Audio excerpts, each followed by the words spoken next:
Good evening, one and all. Welcome to the most messy show on Cardiff City World, the R&R Revelation Channel show. Not only am I joined by Mr. Rhys David Evans, we are delighted to be joined by Mr. Michael Hamilton. How the both are you doing? Great, Rhys, you go first? No, I'm just great. I'm buzzing for this one. Really excited. I think this is going to be a different one to what we've had. So I'm really looking forward. I got a lot of questions I want to ask as well. So really excited. Brilliant. No, and I'm really excited as well. Thank you for the invite. It'll be a little bit different, and hopefully, it's something of value for you guys. But I'm very grateful for the invite. No, I much appreciate, mate. Thank you for taking the time out of your evening to spend and share with ourselves. Obviously, slightly different for ourselves as well. We normally go live and we have the questions and comments, etc. However, it is obviously pre-recorded, so the questions, when you do get to watch it, guys, make sure you get your questions in, etc., and things like that. And I'm sure we can still pose those to Michael if he's okay with that, to spam him from either Rhys or myself. So without further ado, if we can jump straight in there, mate. If you could share with us really how you the football, how you got into football and things like that, and where did it all begin, really, I suppose? Yeah, so as I said, thank you for the invite. It's a little bit different. I'm currently the academy manager at AFC Wimbledon. AFC Wimbledon, obviously, last year were League Two, got promoted to League One this season and started off quite well so far. My own personal background, I kind of realised early on that I wasn't going to be good enough to be a footballer. I'm an Arsenal fan traditionally, brought up in southwest London, playing football, but noticed that I wasn't going to play at the level I wanted to. So I got into coaching. Started off working in community clubs, after school clubs, FA Level 1, FA Level 2. And my professional coaching career, I suppose, started off at Millwall, working within the pre-academy. So the way the academy system works is you can't sign officially until you're 9 years old. So anything before that is seen as the pre-academy. So I started working within the pre-academy at Millwall. Done that for a few seasons. Kind of realised in this very tough industry that if I'm going to progress, I need experience working with older age groups. And at the time, AFC Wimbledon were a non-league club who were doing really, really well, getting promotion after promotion and working their way back into being a professional football club. Being a Wandsworth boy, which is about 15, 20 minutes away from Wimbledon, I contacted the club and said, look, I'm more than happy to volunteer my time with you guys. This is my background, but I want to work with the older groups. And fortunately, Wimbledon at the time were just setting up plans to get ready for the professional world. So they were, at the time, a large grassroots setup, just preparing themselves for eventual promotion back to the Football League. And I started volunteering for them. So at the time I was, this would have been around 2008. I was volunteering for Wimbledon while still coaching at Millwall and doing other sessions here and there. And I was at both clubs up until around 2011 when Wimbledon got promoted back to the Football League. And obviously you can't work for two Football League clubs due to conflict. Yeah. So I left Millwall and I've been at Wimbledon full-time ever since. It's quality. So was you there round there then, not long after the split as such with, dare I say their name, MK Dons? So was it around that sort of time when obviously the split happened and obviously AFC Wimbledon was reborn, if you like? Was that around that sort of time? Yeah, not long after. So the split happened in around 2002. Obviously, one club moved up north. The Wimbledon fans refused to let their club die, and they started up AFC Wimbledon. By the time I got involved with the club, it was about 5-6 years old. So yeah, I've been there not since the very beginning, but there's not a lot I've not seen at the club. Yeah. Is that an exciting challenge, Joe? When you go into a fresh club, a fresh academy, and you get to build what you want to build? It was really exciting, I'll be honest with you, because like you said, it was like a blank canvas. So above me was Mark Robinson, who went on to become the club's first team manager. He also went on to become Chelsea under-23 manager, and last year he was at Burton. He left Burton last year, but at the time he was charged with formalising the senior academy, I suppose. And underneath that, alongside him was the junior academy was Jeremy Sauer. So Jeremy done the junior academy, Mark Robinson done the senior academy, and they were both overseen by a guy called Nigel Higgs. So at the time, like I said, it was a grassroots setup, a large one. You had like AFC Wimbledon under-9 Blues, AFC Wimbledon under-9 Yellows. You know, you had hundreds and hundreds of boys, parents for coaches. It was all very much grassroots. So by the time when I got involved, it was just preparing for the next step, which was professionalising things and getting ready for promotion to the Football League. That's excellent. What I was going to say to you was, just before we crack on, can you talk to us a little bit about the rivalry between AFC Wimbledon and MK Dons? Is it, as I imagine it to be, quite aggressive, the rivalry between it? Is it like that, even at a lower age level as well? Yes, it's a short answer. It's very aggressive. So for those of you that don't know, Wimbledon FC, which was a very dominant club back in the day, obviously everyone probably knows they won the FA Cup in 1988.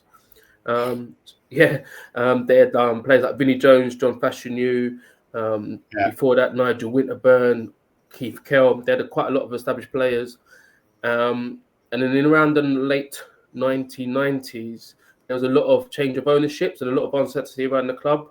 The club at the time shared their ground with Crystal Palace at Selhurst Park, and there's a lot of uncertainty. So, in the early 2000s, there was a change of ownership, and a guy called Pete Winkleman, I believe his name was, he bought the club, and he said he wanted to relocate them to Milton Keynes. So as you can imagine, that's like Arsenal being bought and moving to Manchester. You can't just buy a club and do what you want to do with it. And there was a lot of resistance at the time, a lot of angry fans, as you can imagine. And I suppose the sad thing was the FA and the authorities sanctioned his proposals and basically said to Wimbledon fans at the time, look, the club's gone, you're going to have to accept it. But in traditional and proper Wimbledon style, the fans refused to take the answer for the answer, and they restarted AFC Wimbledon. They started at the highest possible leagues they could, which was non-league at the time, and they got, I want to say 11 promotions. I might be slightly off. I want to say 11 promotions in total before re-entering the Football League. Wow, that's incredible. Yeah, and the positive thing with AFC Wimbledon is because of the story, and it kind of resonates with the real footballing fans. Even those of you that aren't Wimbledon fans, I think Wimbledon's always like someone's second or third club. That they hold dear. It holds dear to people's hearts. So it's again we've entered another very tricky time at the moment in 2025. With all the finances in the club, and there's a lot of decisions to be made around the future of the club. But the unique thing with Wimbledon as it stands is it's a fan-owned club, and obviously due to what happened when one person owned the club and decided to move it, the clubs feel very passionate about that. The fans feel very passionate about that. Yeah, because Sam Aman was the owner, and he after selling them, he went and bought us, didn't he? And he brought that craziness to Cardiff when he came to us. Yeah, no, he did, and it's a shame because Wimbledon FC was a club that always punched above its weight. It was a club that I think they finished sixth. They finished sixth one season in the Premier League, and they had like players like Dean Holdsworth, Vinnie Jones, John Fashanu, like I said, Dennis Wise at the time as well, Leonardson. It was a very stubborn, hard-working, overachieving club. And it was very sad with how it ended. I say you look at MK Dons now though, and I think they got a massive fancy new stadium, and they fill just barely the corner bit gets filled with the home fans. It's always empty when you see them on TV and stuff. No one watches them. When they lose, all football fans, on the side are going, nice, well done. No one really cares about MK Dons. It's the dirty club in the Football League, unfortunately, because of what happened. The thing that AFC Wimbledon fans love is MK took Wimbledon's league position at the time, with Wimbledon starting in the Football League, but AFC Wimbledon have been so successful that we're now actually higher than MK. So we fill out our stadium. We're higher than them in the pyramid, and over the last few years we've been more successful. So more for it. Brilliant. Wasn't it Dean Lewington? Is it not Dean Lewington? Is it? That's the older guy. Back he is. Yeah, it is Dean Lewington, isn't it? The guy who was Wimbledon through and through. Didn't he go to MK Dons? Yeah, no, you're right. Yeah, there was a few players at the time who refused to move across. There were a few at the time that obviously had no choice because of contracts. There were some that refused to acknowledge MK and are Wimbledon through and through. And, there are some, without being rude, that, it doesn't really bother them. But, Dean Lewington is one of the original. He was with Wimbledon back in the day. Again, it's such a sad thing to see happen in football, though, isn't it? Really, ownership coming in, doing things like that. We've got a Cardiff, with the red and the changing of the badge, and they're trying to change the name and everything. There's got to be stuff put in place to stop things like this happening. It's just like our owner coming in and saying, right, we're going to move you to Port Talbot for argument's sake. Sam wanted to do it. Sam wanted to change us, move us to Ireland and call us the Celtics. Crazy. And he wanted us to be green. Sam wanted to do a Cardiff, he did. And I think one thing we're seeing in football, I think fans always want to move forward and evolve and progress, and they always want what's best for their club. But one thing you can't really touch and deny is history and culture. And that's what makes British football so unique, isn't it? Every club has its own history and its own traditions, and when people try and change that and try and impact that, that's when you're losing the soul of British football. I agree with that, yeah. Did you, before Reece runs into one of his 5,000 questions he's going to throw your way, Mike, obviously when you applied for the position with AFC Wimbledon, did you have a thought in your head that you wanted to have trials yourself then and give it a go, or was that never in your mind to try to be a part of it in a playing perspective? No, so you're I kind of know what you're touching on. So at the time, when AFC Wimbledon was first formed, they used to put out adverts for trials to be held at Wimbledon Common. So the formation of the club was literally whoever turned up and tended to be the best player would represent the club. And the trials were absolutely crazy. There was hundreds and hundreds of players.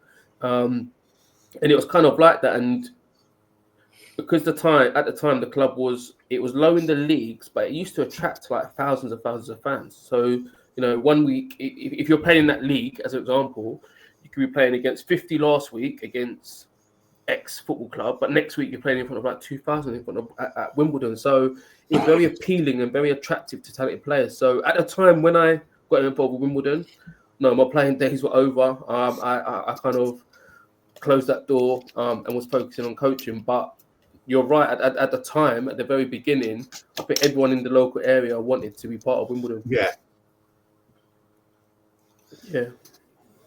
Brilliant. Go on, then, I say I got loads of stuff to ask you now. So it's all about academies. Like we see a lot at Cardiff now. You'll see like a youngster leave on loan and go play football, or we'll sell a youngster and they'll go a bit lower level. And some of the fan base are always unhappy, thinking, why is that player got to this level? If he wasn't good for us, good enough for us at this time, why do we keep him? I suppose the question is, how important is the reputation that you build at the academy? Because if you can show we can create a pathway for a career in football for all these players, regardless if it's at your club or at somewhere else, surely that helps you when attracting other players. Like, how important is that as a head of an academy? As a head of an academy at a club the size of Wimbledon, it's massive, because without your pathway, like you're saying, what is your unique selling point? Why would people come and want to join you? Unfortunately, there are bigger clubs with less of a pathway, but I suppose the attraction of representing that club and being part of that academy is the attraction. But with academies the size of Wimbledon, the pathway is everything. But what I do want to touch on, and you kind of just alluded to it a little bit, there are times when the way we paint it is the journey to the top isn't linear. It's going to be disruptive. It's going to be ups, downs, wins and losses. But there's not one way. And the biggest thing I will say with academies is, especially if the players are talented, is that people develop at different rates. So if you use I use Declan Rice. Declan Rice to me is a great example. He was at Chelsea's academy as a kid. He got released, which at the time, if you said, right, where's he going to end up? Well, he's definitely not going to end up at the top of the game. He went to West Ham's academy, was the last player at West Ham to get his professional contract within that cohort. Fast forward 8 years, and he's one of 5 £100 million players in this country. Yeah. And 2 of them have been bought by Chelsea, by the way. So I always use his story as an example. Jamie Vardy's another great example of someone who was released by Sheffield Wednesday, went and played in a non-league. And, in the last 20 years, if I said who's the best English striker around, his name will probably come up in conversation. So what I would say with development, it's not always linear. You do have sometimes a player who peaks at 17, 18 and looks like the next best thing. And by the time they're 22, 23, it looks very, very different. So yeah, with development, it's important to be patient. It's important to be, you've got to be demanding, and you've got to be, you got to expect, but at the same time, you've got to be mindful that everyone's journey is different. 100% agree. Because you look at, for example, the Wayne Rooney exposure, and that would be my concern, I suppose, if you can call it concern, from an academy coaching level, is keeping them grounded, that it doesn't always happen like the Rooney story, for example, where you get your debut and playing first team football in Premier League, scoring a goal, was he 15, 16 when he scored his first goal for Everton. That's not always the case, and that's a little golden nugget of time that happens, because it's not always like that. And like you say, you perfectly mentioned with Jamie Vardy, he took the back roads, done the hard graft, and was, for me, one of my favourite players I've seen in the Premier League is Jamie Vardy, because of what his career and what he's done and the hard graft he's done together. Yeah, and he's a good example and a reference for anyone in the non-league circuit, because there's a lot of talent in non-league, and especially where now there's so much money in football and inflated prices. Everyone's looking for a bargain, and you got Richard Kone at the moment, who's he's at QPR, but a couple of years, I think he played in the World Streets Cup, Homeless Cup, something that's not even a recognised competition, playing step 6 in England, which, if I'm honest, even when we at Wimbledon, when we loan out our boys, we aim for step 3, step 2. You might get someone that plays step 4, but step 6 is a level that we wouldn't even consider, if I'm honest. But I suppose what he's an example of, again, is someone else whose journey has looked different. And if you try to pigeonhole him or judge him at 19, 20, there's no way he's going to make it. But, development happens at different times. I had 2 questions there, actually. I'd like to know, so the Welsh Premier League, what grade would that be? What step would that be at? Yeah. And when you're talking about players get released and stuff, I mean, Eze, I think he got let go to Arsenal's academy. He was told he wasn't good enough by Millwall. I think a few clubs told he wasn't good enough. He ended up at QPR. And a loan spell at Wycombe Wanderers. Now he's back at Arsenal, and he's, let's be honest, one of the most exciting players to watch now, as is. How do you get a youngster who's been told no so many times to look, come with us and we can get the best? How do you encourage that player to then flourish like that? Because that's going to be difficult, because being told no so many times, they must go and they shell a bit. The way we dress it up is there's 92 professional clubs in the pyramid, right? 11 players start every week, plus you get 5 or 6 off the bench. So if you round it up to 20, That's less than 2,000 people. 2,000 people playing professional football every week, but there's millions and millions of people wanting to be footballers. So the percentages are low. And some people use that as a negative. I don't see it as a negative. I see that as that's what elite looks like. You know, if I say to you, I want to have a UK #1 single, good luck with that. There's loads of musicians with the same dream. So that's what elite looks like. Within that percentage, there's a lot. There's another small group who have top talent and probably do stand above everyone else. But within that, there's also a group where, you know, you're all very good, you all have potential, you're probably all the same. And then below that, you probably have other boys who have similar potential, similar ability, similar potential. So then it comes down to mindset. So you know, a lot of our boys at the academy at Wimbledon have been boys that have been released by other clubs. You know, and we pick them up. We look at what they got. We do some development with them. And I was just talking with a game today at Dorking Wanderers, which is a Step 2 club, a very respectable Step 2 club, local to us. And I was speaking to one of the boys who now plays at Dorking, who I released last year, right?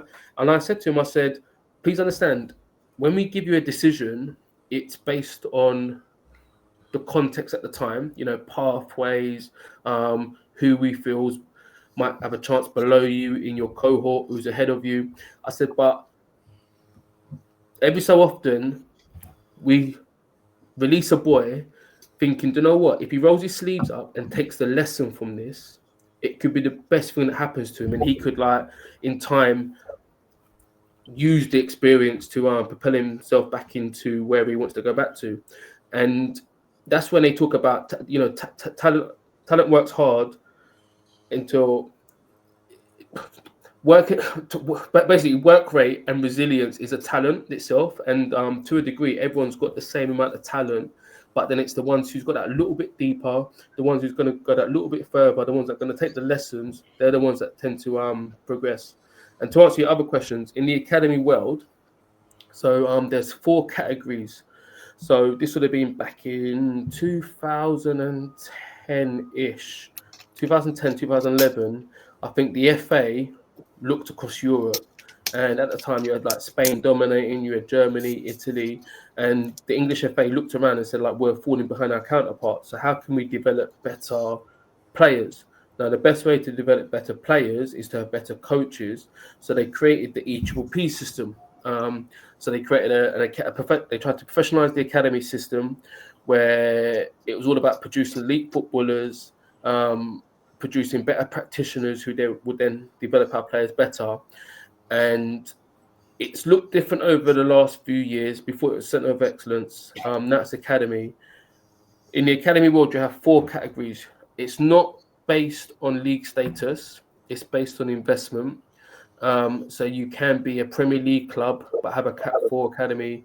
You can be a League 2 club but have a Cat 1 academy. But obviously every category is a significant amount of more investment.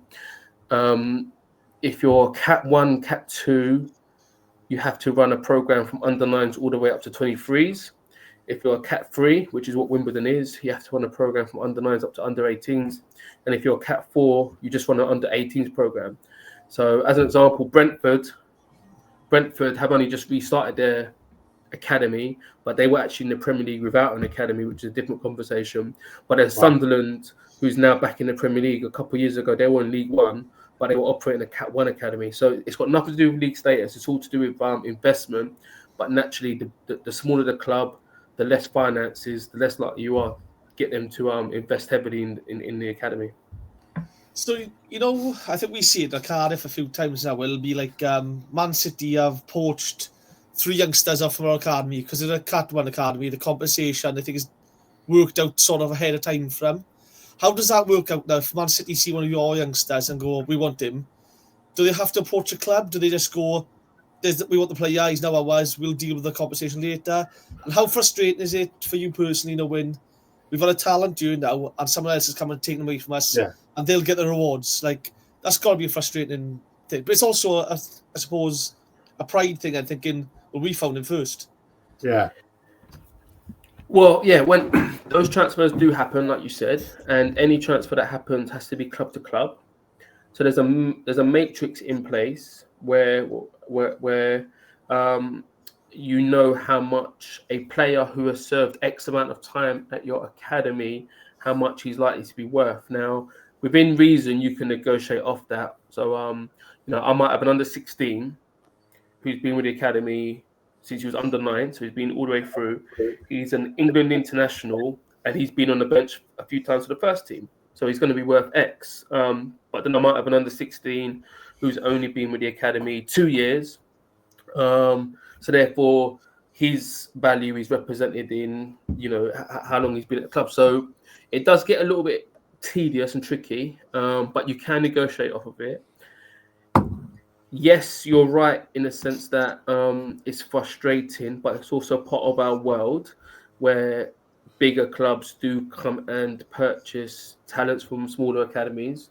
But I suppose it's like school, right? So football's just a subject, but if you had an opportunity to send your kid to a better school, and in their time there they were going to get X, Y, and Z, then you have a decision to make it, and obviously it would be more appealing.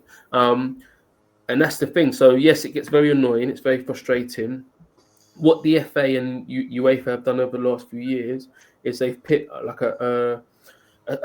they've allocated a score to a player for every club that he's been at. So as an example, when Eze plays for Arsenal now, any club that he was associated with as a kid will get like 0.01 as an example, and it all tallies up. And then what you get at the end of every season is a productivity ranking that says like AFC Wimbledon got accumulated X amount of points this year, Cardiff accumulated X amount of points this year.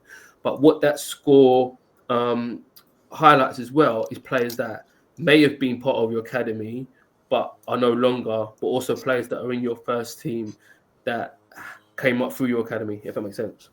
Yeah. So do you ever worry thinking like this boy might get lost in say he goes to an Arsenal academy?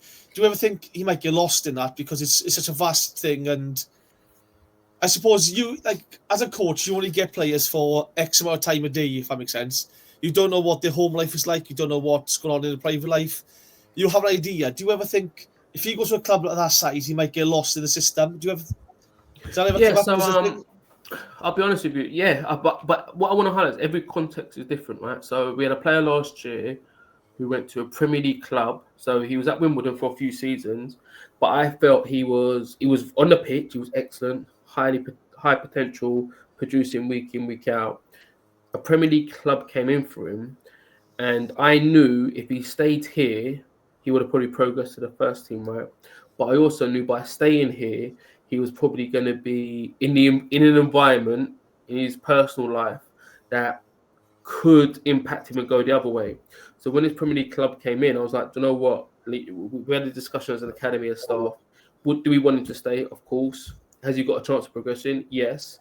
But it could also go the other way. However, if he goes and steps into a new environment, surrounds himself with, removes himself from London and different influences and takes that opportunity, could he go and flourish? And that was the decision that was made. Whereas there's other players, like you said, clubs come in and you're like, why do you want to go there for? You're just chasing a badge. You've got a good chance here. If you stay here, roll your sleeves up, you've got a great chance. If you go there, in 3 years' time, you'll be ringing me back up asking to come back because, you've been released.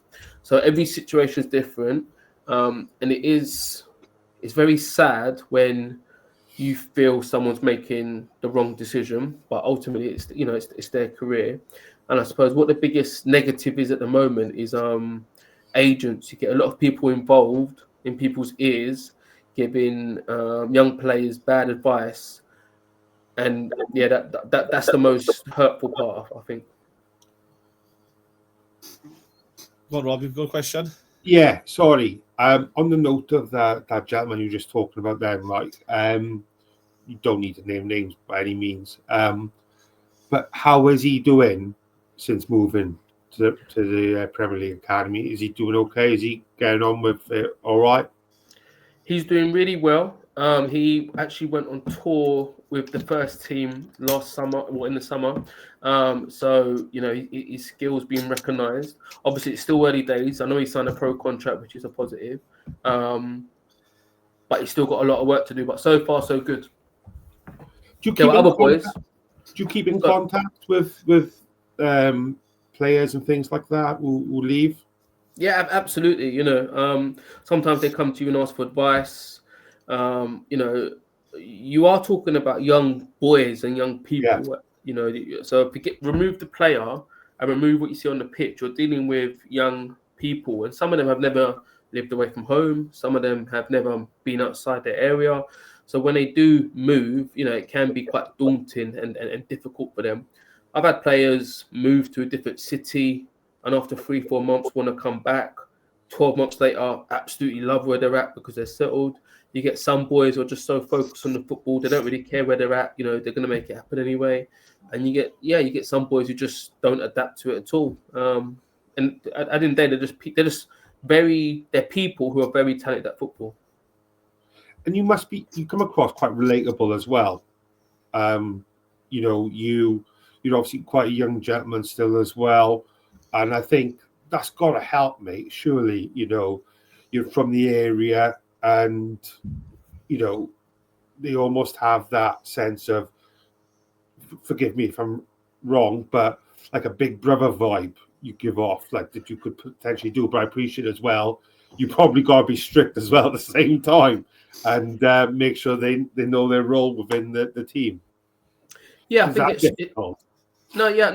think it's good to have different sides to you.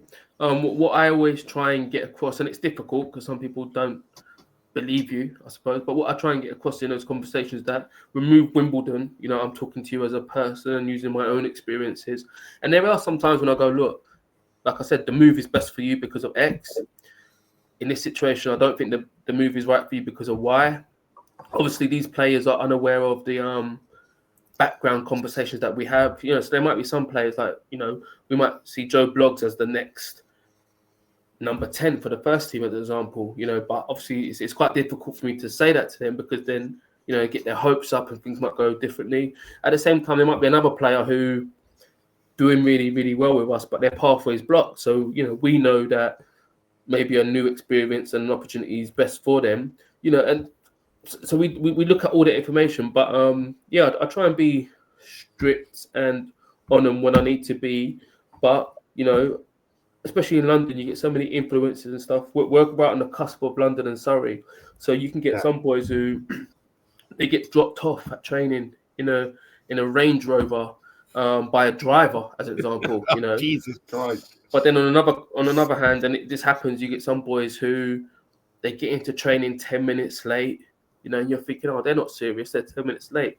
But the context is they're from a single parent family. They've had to wait for their mum to get home from work, as an example. Until their mum gets in, they have to, make sure their little brother or sister's got food. Then their mum gets in. Then they can get out the house. They go and, jump on the train, get in. All of a sudden, this train's delayed. And next thing you know, they're 10 minutes late to training. So it's very important to understand the person behind the player. Yeah. And especially where we are, because it can look so different for different people. But I always try and deal with the person first. I always try and make sure any advice I give or any information I give, I'm removing the badge and I'm talking to them as in what's best for them. And what I want to get across is, it's not just me that makes these things happen. We've got a good structure of staff in place who, all have different skill sets. I like to think we all complement each other. And there are some staff that have stronger relationships with players than me, so maybe they're the ones that are best to deal with that conversation at a time. But amongst us all, I'd like to think we get more decisions right than wrong. Love that. And that's the thing, because they are just they're young men really growing up, and you don't understand you don't know what they've coming from. So I suppose that relationship of being from the area as well has got to be a massive influence on them, knowing I'm from this area. I know the struggles maybe some of you have and get you and stuff. But like you mentioned earlier about agents, how young are some of these players with agents and how low down does that go in the age range? Well, technically, you're not allowed an agent before the age of 16. The the agent world is very competitive, and you do hear of players that are signed unofficially with agents before the age of 16, which is wrong, and it's not allowed. But I don't really get involved in that side. But you do get a lot of agents as soon as a boy hits 16. They attach themselves to a player and they start promising X, Y, and Z. And the unfortunate thing is you also hear of stories where players are given poor advice. They're being given wrong information and being poorly advised, and you just know a decision they're making is going to come back and bite them. And that's pretty sad. And the disappointing thing with the agent world, it's they're trying to regulate it at the moment, but I could start a course today and by the end of November be qualified. You know what I mean? So no experience, no background or anything, but I'm now qualified, and technically I'm allowed to go and advise these people. And it's annoying when you're sitting with someone and you just like, mate, what do you know? What are you talking about? But I suppose ultimately the family and the player have got to make a decision that they want, right? And they got to live by it. So obviously, we're seeing grassroots football now where parents are getting overzealous, shall we say, towards the referees, towards coaches, screaming at players. We spoke to an American 2 or 3 weeks ago, and he was talking to us about one parent launched verbal threats against the USA national team manager, which is crazy. Does that happen at grassroots academy level as well? The parents get overzealous and try and get involved too much? Oh, it's got to be. We manage them as much as we can. The sad thing is, what you tend to get, and I don't mean this disrespectfully, is you get a lot of parents who play football through their sons. And what I always say to a parent is, when you're dealing with your son, your communication and thought process shouldn't be how good he is as a footballer. Because you're not going to be judged as a parent with how good your son is at football. You're going to be judged as a parent with how he conducts himself, how he applies himself, how he takes the losses, how he takes the development areas and tries to work on them. And your biggest message as a parent should be: do you enjoy yourself? Are you working hard? And is this for you?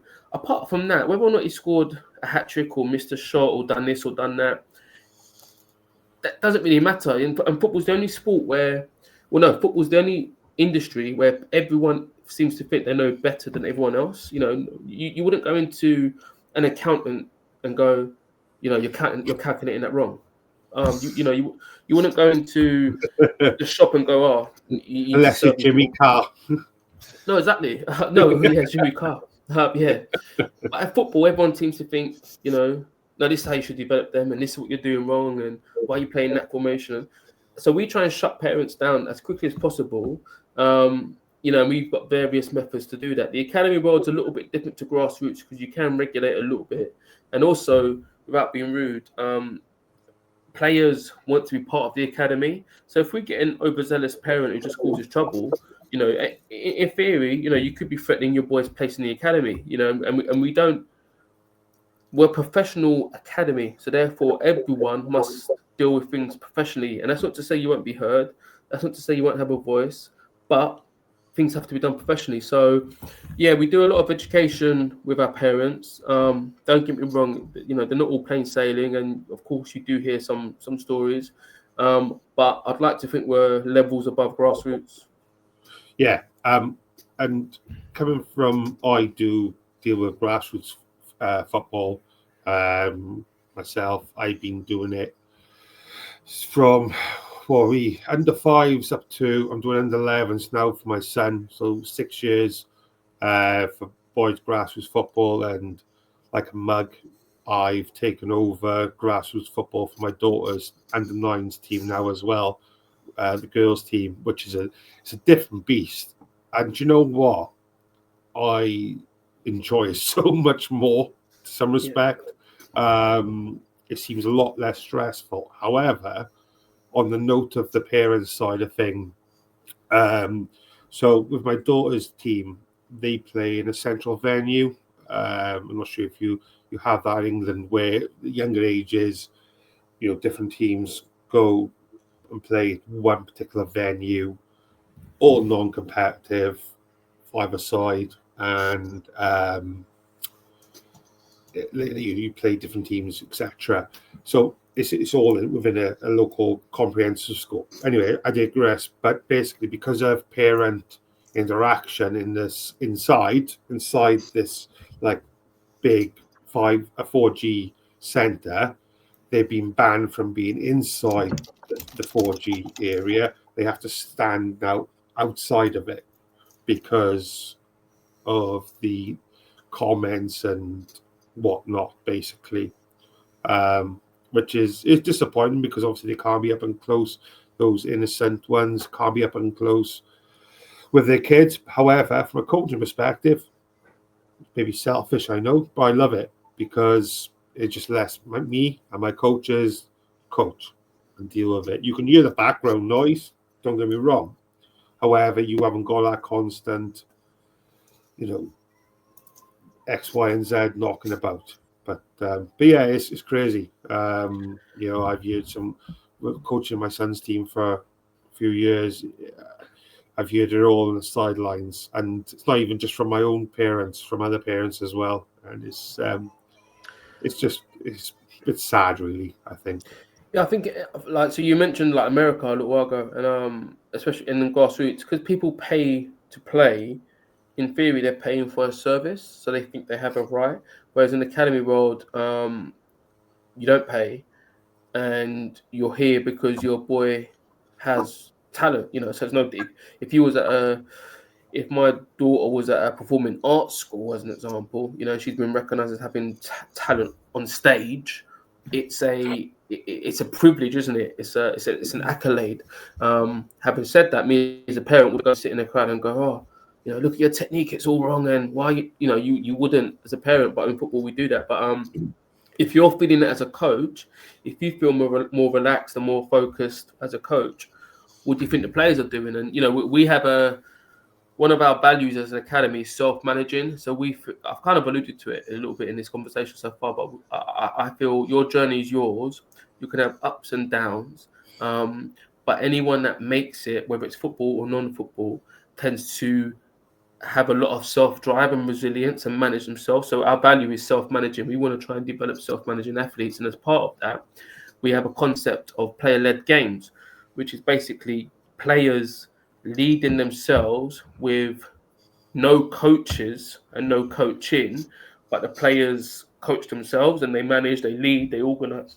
And the feedback from the boys is through the roof, how much they enjoy it, how much they get from it, how the quieter ones stand up to be counted and want to give across an opinion, because all these holistic personal development attributes that they're developing, they do translate to on pitch. So that's one of the concepts we have, and the boys really thoroughly enjoy it.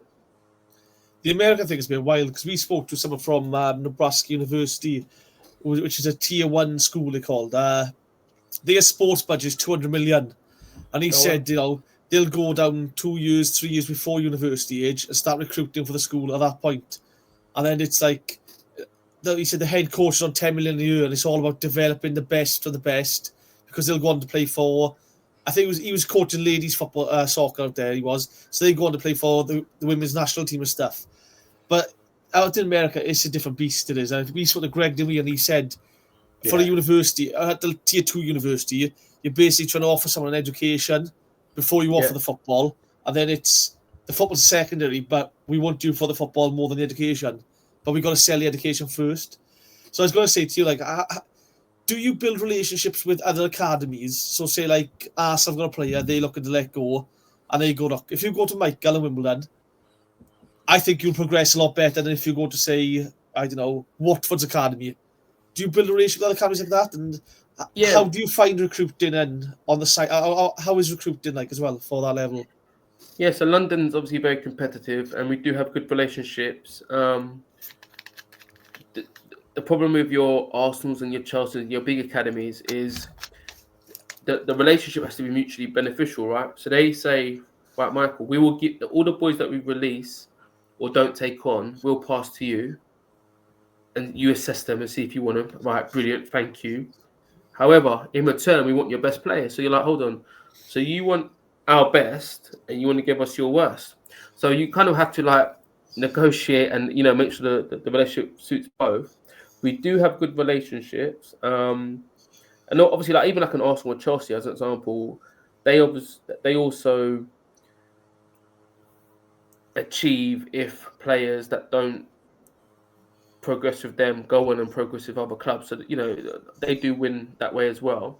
But in our situation, we've always got to be careful with what the other clubs want, because like I said, we've produced over the last few years quite a few international players. We've produced quite a few players that have gone on and played top football.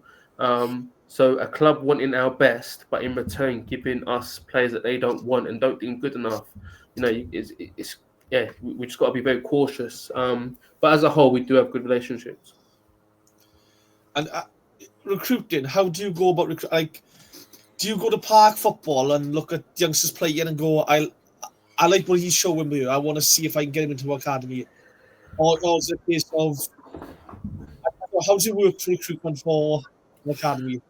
Yeah, so within the academy world, you have different departments. One of our department is talent ID, and within that area, you'd have someone overseeing it. So we have Ben Fossini, who's our head of talent ID, and underneath him, he has loads of scouts. So you have your scouts out on the grass, watching games at the weekend, identifying players. But at the same time, if we're doing that, so is Arsenal, so is Wickham, so is Fulham, so is Chelsea, so is Orient, so is everyone. So it's very, very rarely you come across a player that someone else hasn't seen. But then you're trying to build on what you're trying to then rely on is relationships, connections. Rob ringing me and going, Mike, so and so is just about to be released, or have you seen this player is about to go into? So you're talking about them relationships, but then it goes back to your earlier point, which is pathway, right? So why would a player come to you and not another club? Now, we're a Cat 3 academy, so we have our limitations. We're not your Cat 1s, and when you go to a Cat 1 facility and when you go to the environment, it's very impressive. There's no denying that. But one thing that's been strong about us is our pathway, and us saying, look, you know what? If you come with us, you might have a chance here. You recruit via various ways. It could be a scout identifying someone. It could be someone recommending someone. It could be through connections, through your network. There's various ways. So does the category status affect the area you can recruit from? So like a Cat 1 can recruit from all over the country. Can a Cat 3 recruit from all over the country, or are you limited to a certain distance from your academy? Or so every academy in the foundation phase, so under 12s down, can only recruit within an hour's journey.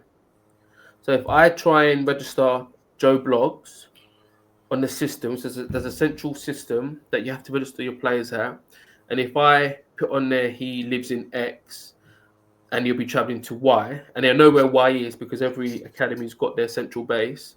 The system will tell you whether or not he's outside the zone, should I call it that? So every academy can recruit within an hour with the foundation phase, and I want to say an hour and a half with the older boys. However, your Cat 1s, what they're able to do is offer players accommodation. So I could be Wimbledon, we're Cat 1 as an example. I can go and recruit from Newcastle and Manchester and other parts of the world, Europe, the country. And the way I get around it is because I will bring them in and we will house them. So they come into what would be deemed like a boarding school. Oh, that's naughty, that is, though. It's clever.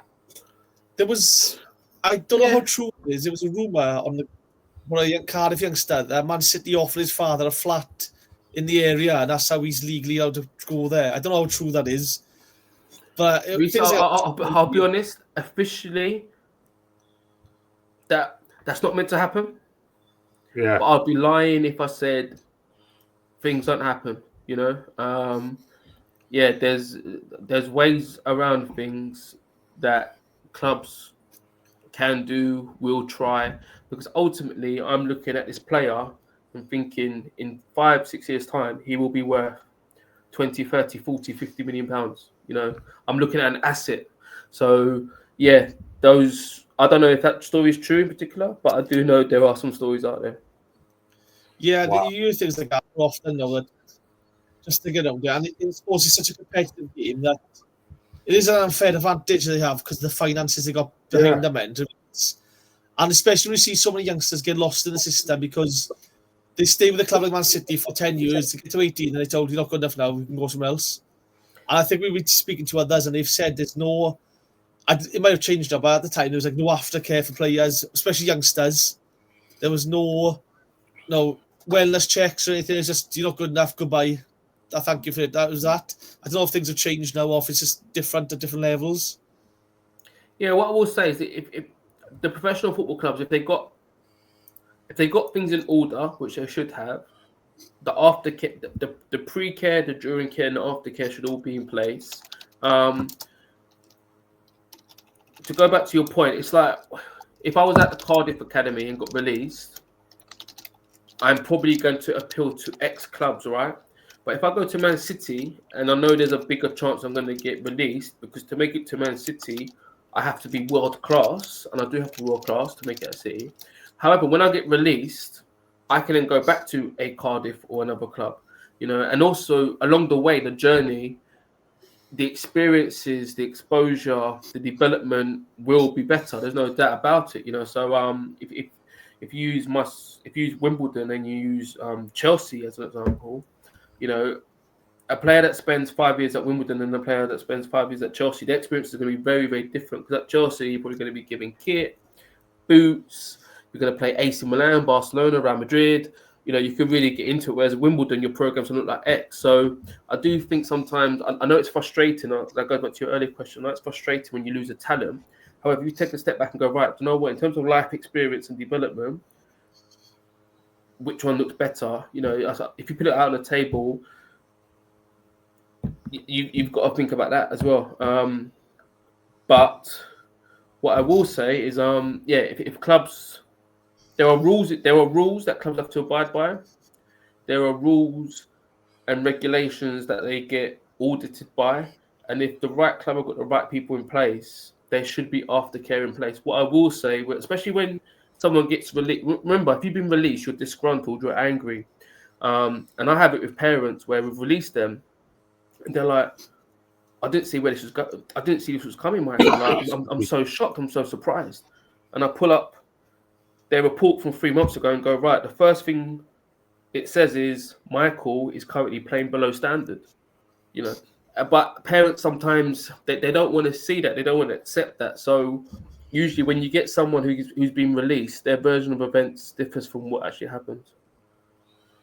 That must be so hard, though, to relay that.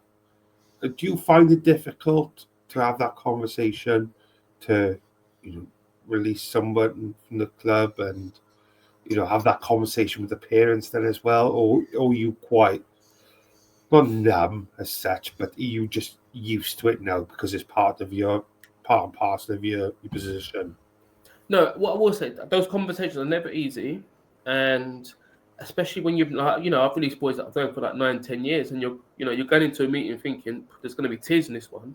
It's very, very difficult. There is that emotional connection. However, what I say to players is when you sign, so welcome to the academy, you sign at under 9, welcome. You are not a professional footballer. At some stage with us, the chances are, and these are your numbers, these are the percentages, the chances are you will leave us. One way you can leave us is by being released, unfortunately. Another way is Man City knock on the door and they say they want you. And in the best way, you leave us because you go to the first team. However, at some stage, by signing this bit of paper, we all agree that this contract, if you want to call it that, this registration, will finish. But what I can promise you is if you're with us for 12 months or 12 years, is it will be the best time of your life. And what I say to parents and players, especially when they get released and they try and, I can't believe you've done that. Why have you done that? It's not right. It's not fair. Do you have that? Give it one more go, please. Can you have one more try? Yeah, you get that a lot. And what I say is don't use the world against us. You knew this was coming. Yeah. You know, at no stage where I will go wrong if I say to you, as an under 10, under 11, well done, you're going to be a professional footballer at this club. If I say that to you and I release you, then you can come to me and go, Michael, you said that. However, if I'm honest, I'm straight with you, and I promise you I will support you. I will try and surround you with the best environment. However, at some stage, be mindful that this conversation might take place. As long as we're honest and open with each other, I feel like I can't do any more. But you do get a lot of parents who, like you said, what if this, what if that? And you're like, it's not nice. These conversations aren't easy, but please don't make them worse than what they are. Because by the time we've got to a decision where we're going to release someone, multiple conversations have gone on behind that to get to that decision. We'd be remiss if we didn't have you on and talk about a certain game that's coming up soon with Cardiff and Wimbledon. Yes. Yeah. Last week, our under 21s, well, I say under 21s, our under 18s, because our under 21s were called up for international duty, played Arsenal under 21s, didn't they? And to be fair, they were outstanding. The Cardiff youngsters were absolutely outstanding. And I think BBM has said our youngsters will get given the chance to play against Wimbledon's first team or the team Wimbledon put out when we play each other in December now. Yeah. Is there anyone we should look out for? Anyone from the academy that's in another first team? Well, gives an inside scoop now. No, I'll be honest, they're all rubbish. I wouldn't worry about any of them. Don't worry about it. Don't worry, we haven't got money anyway, so we can't sign no one. No, we got two boys in at the moment that are doing really well. We've got Isaac Ogunde, he's an academy player. And I'll go into his journey a little bit in a minute. And Aaron Sassu. So those are the two that are in at the moment, and they've been in for the last couple of seasons. Isaac played a big part in the club's promotion last year. And you talk about journey. So he's someone, he came to us released by Brentford at 14-15. He signed for us up until the age of 16. At 16, he earned a scholar. So by the end of his scholarship, end of under 18 season, he'd been with us about 3.5, 4 years.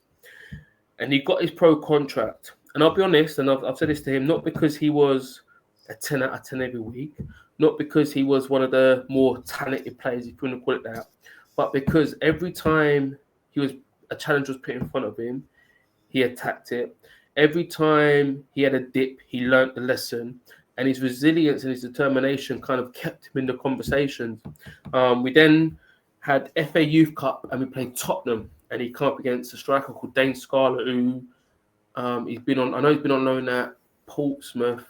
At the time, he was a really rated England international, and we took Tottenham to extra time. They eventually got the beating of us, but he performed really, really well. And we said, right, is he going to be a pro? I don't know, but he deserves the opportunity. Got a pro contract, went out on loan, and I promise you, he had 2 or 3 loans that were, in his view, and at the time, a catastrophe. I had managers ring me saying, Michael, he can't play at this level. He's going to cost me my job. This, that, and the other. But what he kept doing was he kept going. He never let anything take him down. I had multiple conversations with him about the journey and his experiences. And then he went and had a loan at Potter's Bar. So it should have been his like 3rd or 4th loan after 2 or 3 really bad ones. And he absolutely smashed it. And he just kept learning, developing, progressing. And he's made over 100. He played over 100 games for first team. He signed a new contract in the summer. But I suppose the message there is, you know, he had a limited amount of talent, but his talent was his work rate, his application, his determination, and that's what we say and try and use with all the boys. Love that. It's It's a great story, that. Yeah, and you know, all the time to do with professionals come out and say, you know, I wasn't the most talented, I wasn't the most skillful, I wasn't the best in my age group. I just worked harder than everyone else. I run further, I run longer, I covered every inch of grass. You know, they always say the same thing. It's always the ones who work the hardest. Well, look at Craig. Get ahead. Yeah. He said himself, didn't he? We had on. Yeah, 100%. No, well, they say, especially, they say, if I've got the under 11s as an example, it's very hard. If I'm the best under 11, it's very hard for me to keep being challenged and keep wanting to move forward because I'm already the best.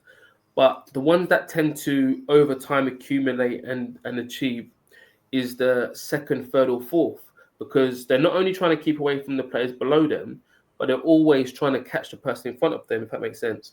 And they say what you don't want. I'm not saying this is the case all the time, but what you don't want to be early doors, or the ones that are the gold medalist early doors, are usually the ones that at some stage are going to hit the wall. It's the silver and bronze medalists that are the ones to keep an eye on, because, and there's another. So you talk about talent ID and recruitment. In a lot of families, a lot of players who make it in their professional game, they're second or third born. So they're usually one of a couple of siblings, but they're usually not the oldest. And the reason they're not the oldest is because if they're the youngest or they're the second born, they're always playing up against their older brother. They're always playing up with their brother's friends. They're always the one that's pushed around, has to get back up, roll their sleeves up. And what we find in development is they're the ones that over time it all comes together. I got one last question I want to ask. You've been doing this stuff for nearly 20 years, the academy, coaching and stuff. Obviously, years ago, it used to be a case of this player's not good enough, he's too small. This player's not good enough, he's too small. How much has that changed over the last few years? I've noticed, like, it's a lot more small players, a lot more technical, things like that. It used to be a case of he's 6 foot, he's a big lump, we can stick him in first team football. Have we noticed a big shift? I know we as fans will have noticed a big shift, but working behind the scenes, will have noticed that more? Yeah, it's a difficult one. To me, if you're smaller, you've got to be able to handle yourself. That's the way I put it. You know, if physically, everyone kind of knows what the ideal physical is. Yeah, quick, fast, powerful, 6 foot plus. And if you're not going to be that, it's going to be like, are you able to look after yourself? Are you going to go out on a pitch and get pushed around and bullied, if you want to call it that? So even like your Xavis and Iniestas, I know, or Lionel Messi's, I know people refer to them a lot. They were very resilient. They were very strong. You know, they looked after themselves. They were up for the challenge. And that's the biggest thing I'd say. You know, I think people use size and physicality as an excuse. Size and physicality can only be used as an excuse if you make it an excuse. And then within that, it's context, right? So Wimbledon last year were a League Two club. Unfortunately, the football does look like X. You look at the Premier League now, you know, so I go to a lot of Premier League games. I also went to League Two games last year, and you look and they're very different. The Championship is very different, isn't it? Because it's very athletic, it's powerful, it's transitional. And the top players in the champ, without being rude, look very different to the bottom players in the champ. You've got some players who are lucky to be in the champ, or some players who are unlucky to be in the champ. So the biggest thing is that, can you look after yourself on the pitch? Can the manager trust you? In the academy world, we try and be patient, and we try not to be short-term with our decision-making, always long-term. And we do have some smaller technicians, which is brilliant. But we also know at some stage, he's going to have to learn to look after himself, because in 2 years' time, he tries that, he's going to be eating mud. You know, so he's got to recognise when and where. And, you know, we are very patient with that. At the same side, you know, you get a lot of the more physical players who are less technically able, or a lot of the more physical players they have less ability. So I think we've definitely seen a shift. And I think, I'll be honest, I think Barcelona kind of picked that on everyone's radar, didn't they, with your Messis, your Xavis, and Iniestas and others. And the game as a whole has got better over here. But, you know, if you go and ever watch Premier League or Championship games, like, these games are quick, they're fast, they're powerful, and you've got to be able to look after yourself. Yeah. Quality. One last question to finish us off, Mike, if you don't mind. What, I suppose maybe is the biggest question of all, what's next? Like, where's the future hold for Michael Hamilton? Is it academy football coaching throughout, or do you have plans, aspirations to go on to coach at the senior level within the football pyramid, or are you quite content and happy with what you're doing at academy level? No, I think and it wasn't planned. But if you look at my route and my pathway, I suppose I'm on the pathway of that technical director of football. A lot of our responsibilities are the same, but just obviously different, if that makes sense. So I manage staff, I oversee recruitment, I oversee sports science, I oversee analysis, I bring it all together, we make decisions, and obviously I would say I actually cover more in the academy world than the first team, because in the first team you're looking after the first team. Yes, you got a mind on the club, but you've got people in place to do that. However, when you go into the first team, there's a lot more pressure. It's a lot more results orientated. There's bigger finances involved. So formally, I suppose, in terms of my route, I'm on the pathway of technical director of football. That wasn't done by design, and that's something that's probably come to me over the last 24 months or so, because the director of football role has become a lot more established in this country. But I enjoy development. I really do. If you asked me 10 years ago, I was a football coach. I love being on the grass. I was obsessed with like Arsene Wenger, Mourinho, Pep Guardiola, and I couldn't see myself doing what I'm doing now. I suppose, I've got one mind. I've got one mind to stay in the academy world, but I'm also mindful. I do like challenges, and like I said, I've been doing this for a few years, and I suppose technically I'm on the route of director of football. So love it, and I think that's a beautiful way to finish up, if that's okay with you both. This has been absolutely amazing, Michael. Thank you so much, mate. I've absolutely loved this. I think I can speak on behalf of both of us. It's so incredible to hear your stories, your background, just everything. Insights as well. It's class. I absolutely love it. Absolutely loved it. I hope you do lose to us when you play us in a couple of weeks' time, and that's no hard feelings, mate. No, mate. I think those who are going to catch up when this gets released are excited to see the future for yourself, mate, because I'm bought into it, that's for certain, in fairness. So I've absolutely loved this. So thank you so much for your time. Really appreciate it. Thank you for the invite, and I hope you get I just hope yourselves and your listeners get something from it. 100%. 100%. Those of you, this feels weird because there's obviously nobody there in the comments or whatever, but those of you who are watching on pre-recorded eventually, if you haven't done so already, please don't forget to like, subscribe, and share. And to become a Patreon member, you can do so. There's links and things along everything, so don't hesitate to take a look. But Reese, thank you so much for organising, mate. Another absolute worldie you've pulled out the bag, so thank you so much for that. Without further ado, good night, God bless, and goodbye, my friends. This channel is powered by an incredible membership community on Cardiff City World and patreon.com/AcePodcastNation. Becoming a member unlocks exclusive rewards, from early access to live event tickets, bonus content, and even the occasional inside transfer scoop when we get it. But more importantly, it allows us to bring you top quality Cardiff City content 7 days a week.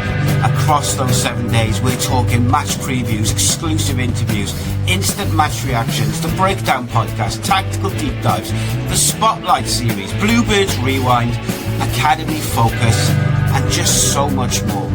Led by myself, backed by an army of passionate Cardiff City fans, this is content created by fans for fans. Balanced, professional, and 100% all about the club we all love.